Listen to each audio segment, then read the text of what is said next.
نحمده ونصلي على رسوله الكريم أما بعد فأعوذ بالله من الشيطان الرجيم بسم الله الرحمن الرحيم من عمل صالحا من ذكر أو أنثى وهو مؤمن فلنحيينه حياة طيبة ولنجزينهم أجرهم بأحسن ما كانوا يعملون وقال الله تعالى من جاء بالحسنة فله عشر أمثالها ومن جاء بالسيئة فلا يجزى إلا مثلها وهم لا يظلمون وقال الله تبارك وتعالى إنا أعطيناك الكوثر فصل لربك وانحر إن شانئك هو الأبتر وقال النبي صلى الله عليه وسلم إنما الأعمال بالنيات وقال النبي صلى الله عليه وسلم إنما الأعمال بالخواتيم وقال عليه الصلاة والسلام نية المؤمن خير من عمله أو كما قال عليه الصلاة والسلام سبحان ربك رب العزة عما يصفون وسلام على المرسلين والحمد للہ رب العالمین۔ میرے انتہائی واجب الاحترام معزز سامعین کرام، دن سارے ہی اللہ رب العزت کے پیدا کردہ ہیں، لیکن اللہ تعالیٰ نے بعض دنوں کو خصوصیت اور فضیلت عطا فرمائی ہے، تو اس حوالے سے ماہ ذی الحجہ میں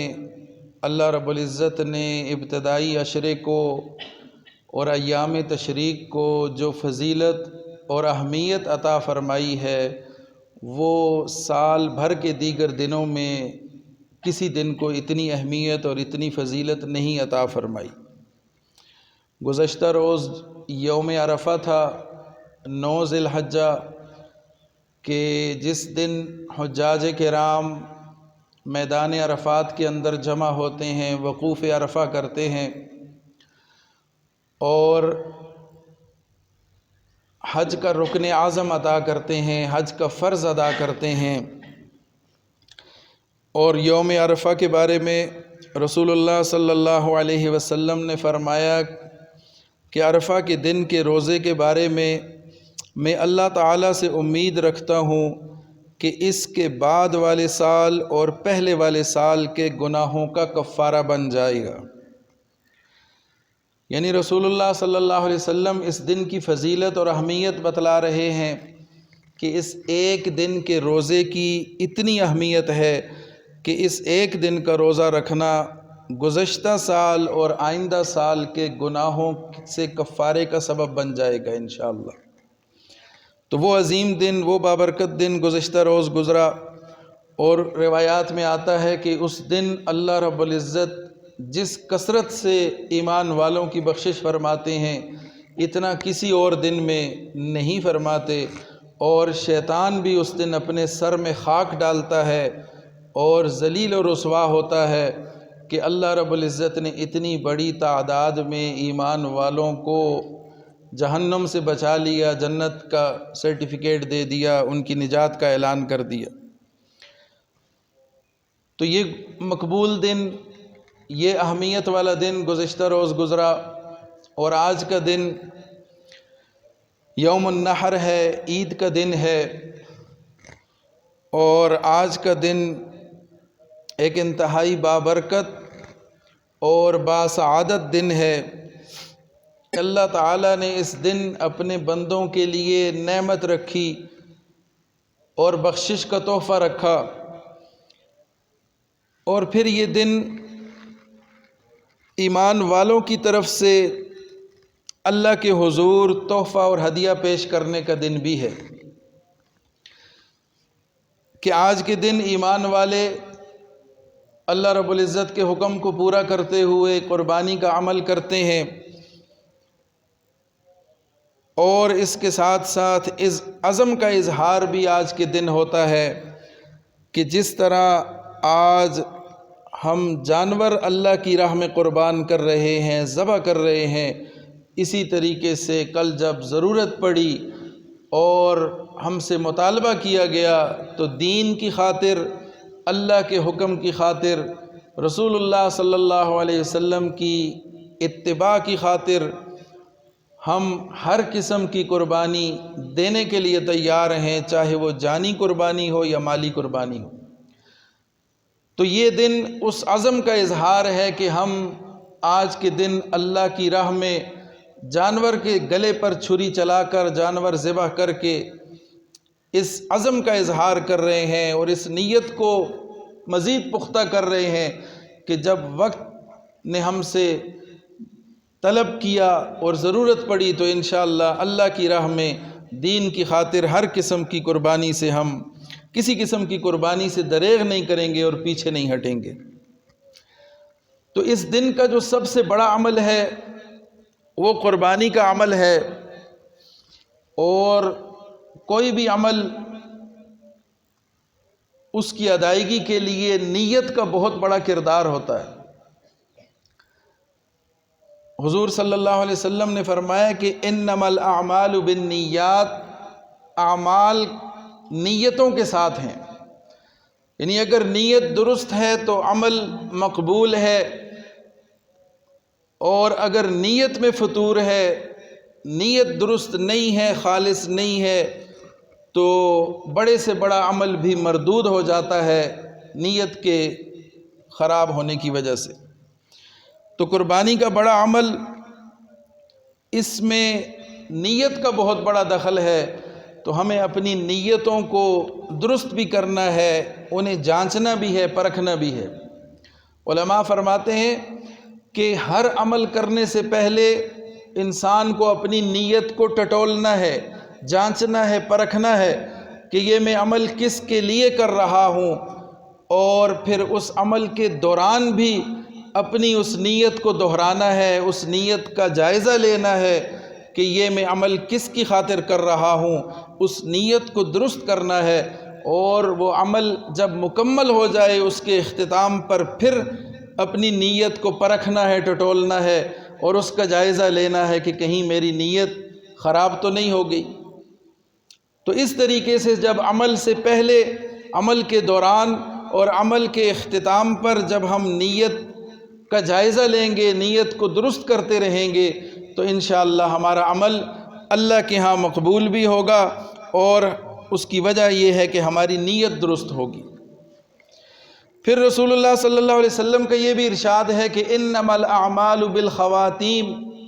اعمال کا دار و مدار خاتمے پر ہے۔ کوئی عمل شروع کیا لیکن بعد میں نیت بدل گئی یا اس کا اختتام صحیح نہ ہو سکا تو وہ اس عمل کے مردود ہونے کی طرف لے جانے والا ہے۔ اللہ تعالیٰ کا ارشاد ہے من جاء بالحسنۃ فلہ عشر امثالھا، جو آیا ہمارے پاس نیکی لے کر تو ہم اس ایک نیکی کے بدلے اس کو 10 کا اجر و ثواب دیں گے۔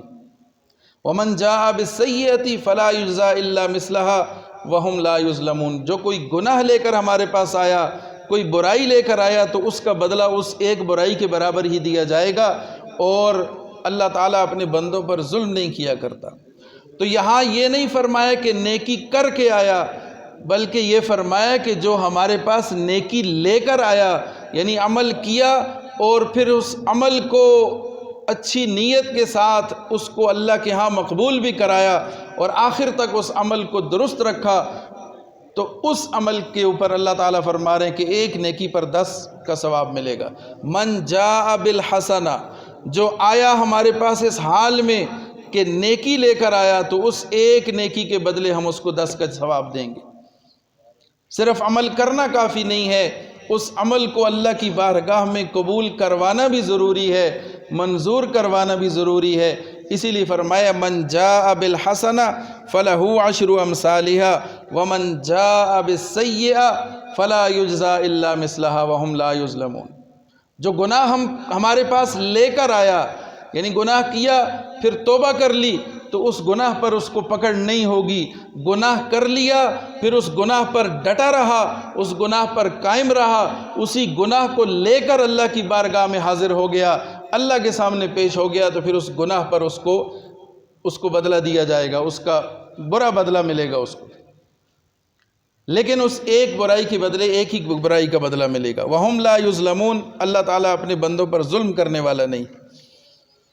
من عمل صالحا من ذکر او انثى، جس نے نیک عمل کیا چاہے وہ مرد ہے یا عورت ہے، وَهُوَ مُؤْمِنٌ، ایمان کی حالت میں ہو،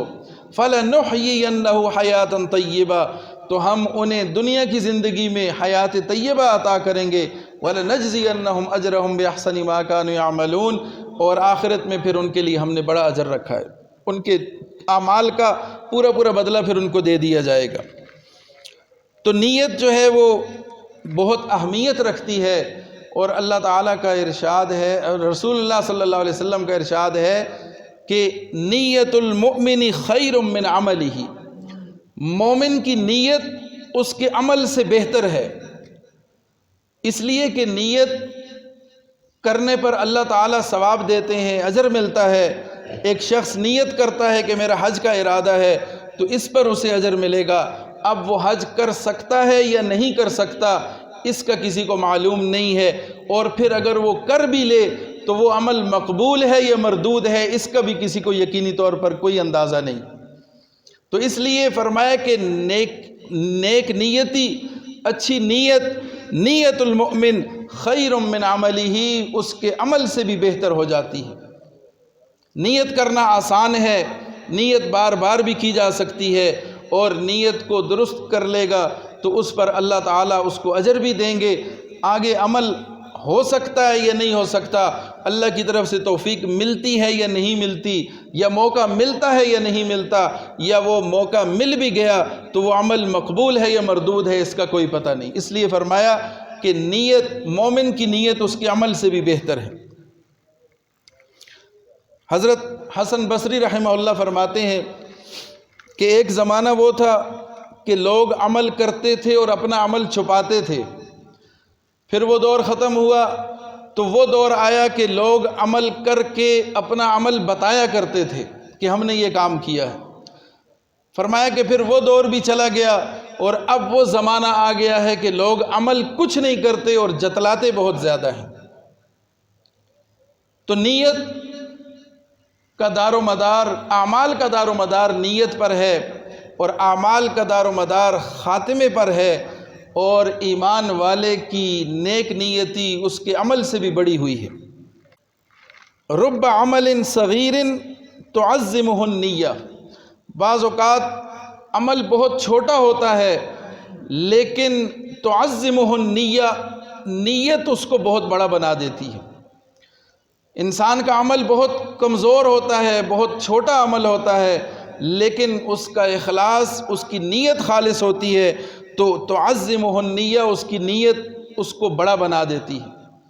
اور بسا اوقات بہت بڑا عمل کر رہا ہوتا ہے، بظاہر وہ بہت فضیلت والا عمل ہوتا ہے، لیکن نیت کی خرابی کی وجہ سے اس کا وہ عمل مردود ہو جاتا ہے۔ رب عمل کبیر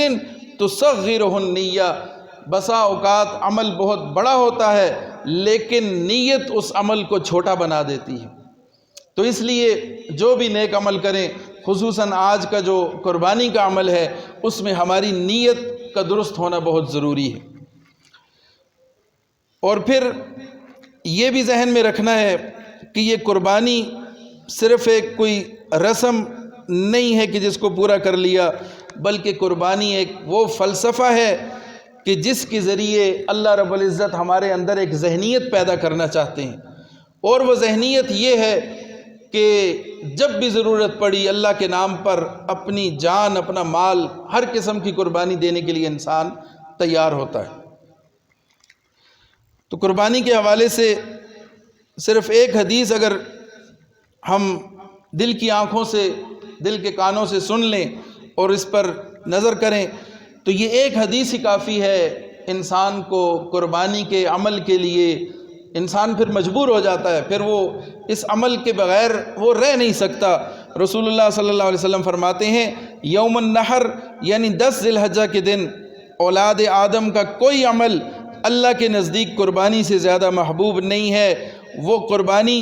کا جانور قیامت کے دن اپنے سینگوں، اپنے بالوں اور کھروں کے ساتھ آئے گا، اور قربانی کا خون زمین پر گرنے سے پہلے اللہ تعالیٰ کے یہاں مقام قبولیت پا لیتا ہے۔ اس لیے خوش دلی سے قربانی کیا کرو۔ تو قربانی کرتے ہوئے دل کی خوشی کے ساتھ، دل کی رضامندی کے ساتھ قربانی کا عمل کیا کرو، اور اس قربانی کی اہمیت کو سمجھتے ہوئے ایک عبادت کے طور پر اس عمل کو کیا کرو۔ اور اس کے ساتھ ساتھ آج جو ایام چل رہے ہیں، یہ تکبیرات تشریق ان دنوں میں پڑھی جاتی ہیں، اور تکبیر کہنا یہ اللہ رب العزت کی بڑائی بیان کرنا ہے۔ دیکھو اللہ رب العزت کی ایک صفت المتکبر ہے، اور بندوں کے اندر وہ تکبر کرنا ہرگز پسند نہیں کرتا۔ تو علماء یہ فرماتے ہیں کہ تکبر کا علاج تکبیر کے اندر ہے۔ انسان انہو لا یحب المستکبر، اللہ تکبر کرنے والوں کو ہرگز پسند نہیں کرتا۔ تکبر کرنے والا ذلیل ہوتا ہے، رسوا ہوتا ہے۔ تو فرمایا کہ تکبر کا علاج تکبیر میں ہے۔ جب اللہ کو بڑا مان لے گا، اللہ کی بڑائی کا اقرار کرے گا، اللہ اکبر لا الہ الا اللہ واللہ اکبر اللہ اکبر وللہ الحمد، جب اس توحید کا اقرار کر لے گا، اللہ کی تکبیر بیان کرے گا، اللہ کی بڑائی بیان کرے گا، تو تکبر اس کے دل سے خود بخود ختم ہو جائے گا۔ لیکن جب اللہ کی بڑائی چھوڑے گا، اللہ کو بڑا ماننا چھوڑے گا، تو پھر وہ خود کو بڑا سمجھنے لگے گا، اور تکبر والی کیفیت اس کے اندر پیدا ہو جائے گی، جو کہ ذلت اور رسوائی کا باعث بنا کرتی ہے۔ عاجزی و انکساری اللہ کو پسند ہے، تو تکبر کا علاج تکبیر کے ذریعے کرنا ہے، اللہ کی حمد و ثنا بیان کرنی ہے، اللہ کا نام بلند کرنا ہے، اللہ کا نام کا تذکرہ کرنا ہے، اور اس تکبر کا بھی علاج کرنا ہے۔ اور اس کے ساتھ ساتھ یہ بھی ذہن میں رکھنا ہے کہ اپنے عمل کو بھی درست کرنا ہے، اور اپنی اولادوں کو بھی صحیح راہ پہ لگانا ہے۔ وَإِذِ ابْتَلَىٰ إِبْرَاهِيمَ رَبُّهُ بِكَلِمَاتٍ فَأَتَمَّهُنَّ قَالَ إِنِّي جَاعِلُكَ لِلنَّاسِ إِمَامًا۔ اللہ تعالیٰ نے ابراہیم علیہ السلام پر آزمائشیں بھیجیں، اس میں وہ کامیاب ہوئے۔ ہر موقع پر انہوں نے اللہ رب العزت کی آزمائش کو پورا اترے وہ اس پر، تو اللہ تعالیٰ نے قال انی جاعلک للناس اماما، اللہ تعالیٰ نے فرمایا کہ ہم تمہیں امامت دیں گے، دنیا کا راہبر اور رہنما بنائیں گے۔ تو انہوں نے کیا فرمایا؟ قال ومن ذریتی، فرمایا کہ میری اولاد کے بارے میں کیا حکم ہے؟ فرمایا لا ینال عہد الظالمین، اگر آپ کی اولاد آپ کے رستے پہ ہوگی، ایمان والی ہوگی، اللہ کا نام لینے والے ہوں گے اور درست راہ پہ چلنے والے ہوں گے، تو وہ کامیاب ہوں گے، کامران ہوں گے، انہیں نجات بھی ملے گی، انہیں قیادت بھی ملے گی، انہیں امامت بھی ملے گی۔ لیکن لا ینال عہد الظالمین، ظالموں کے لیے ہمارا کوئی وعدہ نہیں ہے، ظالموں کے ساتھ ہماری کوئی صلح نہیں ہے، ہم ان کے ساتھ کوئی بھلائی نہیں کرنے والے۔ تو اپنی فکر بھی کرنی ہے، اپنی اولادوں کی بھی فکر کرنی ہے کہ ہم کیا عمل کر رہے ہیں اور آنے والی نسلوں کو کس راہ پہ ڈال کے جا رہے ہیں، کس رخ پہ چلا کے جا رہے ہیں، کیا ان کو راہ عمل دے کر جا رہے ہیں، اس کی بھی فکر کرنی ہے۔ اپنے برے اعمال کو خود بھی چھوڑنا ہے، ان سے اجتناب کرنا ہے، اور کوشش یہ کرنی ہے کہ اپنی آئندہ آنے والی نسلوں میں وہ برائیاں اور وہ بری عادتیں، وہ خصلتیں ان میں منتقل نہ ہو، ان کی اصلاح کی بھی فکر کرنی ہے، اور اللہ کے حضور دعا بھی کرنی ہے۔ اللہ تعالی ہم سب کو اعمال صالحہ کی توفیق عطا فرمائے، اور اللہ تعالی ہم سب کو قربانی کے عمل کی مقبول سعادت نصیب فرمائے، اور جس طرح ہم جانور کے گلے پر چھری چلاتے ہیں، اللہ تعالی ہمیں توفیق عطا فرمائے کہ ہم اپنی برائیوں کے اوپر بھی اسی طرح سے چھری چلائیں، ان کا بھی کلا کما کریں، ان سے بھی نجات حاصل کریں، تکبر سے نجات حاصل کریں، آپس کے جھگڑوں سے نجات حاصل کریں، آپس کی قدورتوں سے نجات حاصل کریں، آپس کی نفرتوں کو ختم کریں، اور ہر قسم کی برائیوں سے بچیں، ان برائیوں پر بھی ہم چھری چلائیں اور اپنے اعمال کو درست کریں۔ اللہ تعالی ہم سب کو اعمال صالحہ کی توفیق عطا فرمائے۔ وآخر دعوانا ان الحمد للہ رب العالمین۔